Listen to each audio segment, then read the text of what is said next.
how difficult is it, actually, as a politician, as a head of state right now, to know what to do? What's the right thing? Well, I think it was more difficult in the beginning of the crisis because at that time we knew very little. We had to rely on sort of previous experience, and most European countries didn't have much of experience. I mean, the East Asians did significantly better because they learned more from the SARS. I think we are now in a situation where we unfortunately have learned quite a lot during this particular year. So difficult for government, no question about that, but not as difficult as it was 6 months ago. Okay, but I guess what is the most difficult decision? So part of it is, you need to make sure that the health services are protected, that they can cope. So you reduce the number of infections whilst keeping as much as possible the economy open. But what about whether police have to enforce the rules in the first place? Well, hopefully, you will have a situation where most people would see the necessity of actually adjusting your way of life, of having masks and not having mass meetings and not doing the stupid things that particularly young people have a tendency to do anyhow. I don't think we will have any of our countries would have the police forces that would be able to patrol everything in a single corner of the country. So it has to rely quite a lot on the responsible behavior of the citizens. At the extreme, of course, you need the police to go in and close down a restaurant or something like that, or a pub or whatever, if they're doing things that are clearly not supposed to happen.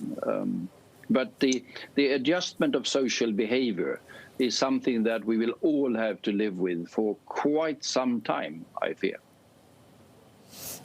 Until we get a vaccine, how hopeful are you that we do get a vaccine and that it's a vaccine that will be accepted by citizens to take?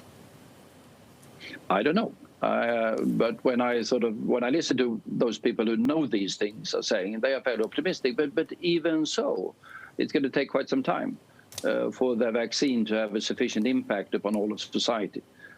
So we are talking about a situation like this that's going to stretch well into next year, well into, I would say, the first half of next year. I doubt if that is going to be substantially different from what we have today. Mr. Bildt, how should the West deal with Russia, given what's happened with Mr. Navalny? Well, we have Mr. Navalny, the attempted murder of him, which I think is a sign of how sort of fragile the political situation is in Russia, that they felt the necessity to try to murder him. And then, of course, when it's all sort of exposed by the Germans and by laboratories also in France and Sweden, has to be said. I mean, the counter propaganda, the lies, is really sort of beyond the pale. But we had, or the Germans had, to be precise, they had a hacking of their parliament by the Russians. They had a murder of a dissident, a Chechen dissident, right in the center of Berlin, just not that long ago. So we clearly have a Russian behavior that requires firmness from the Western side, firmness in every single respect, that they can't get away with these things. Mr. Bildt, unless the West deals with the pandemic with success, can Western countries afford to be tough on Russia? Can they afford to be tough on China?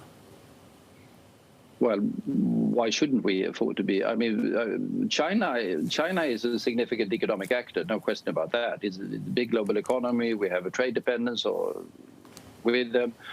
With Russia, it's not a very significant economy. Our interaction in terms of economy with Russia is very limited. I mean, there's an element of natural gas. But we see also the dependence on natural gas and dependence on fossil fuels going down. And even the short-term demand for gas is, of course, down quite considerably.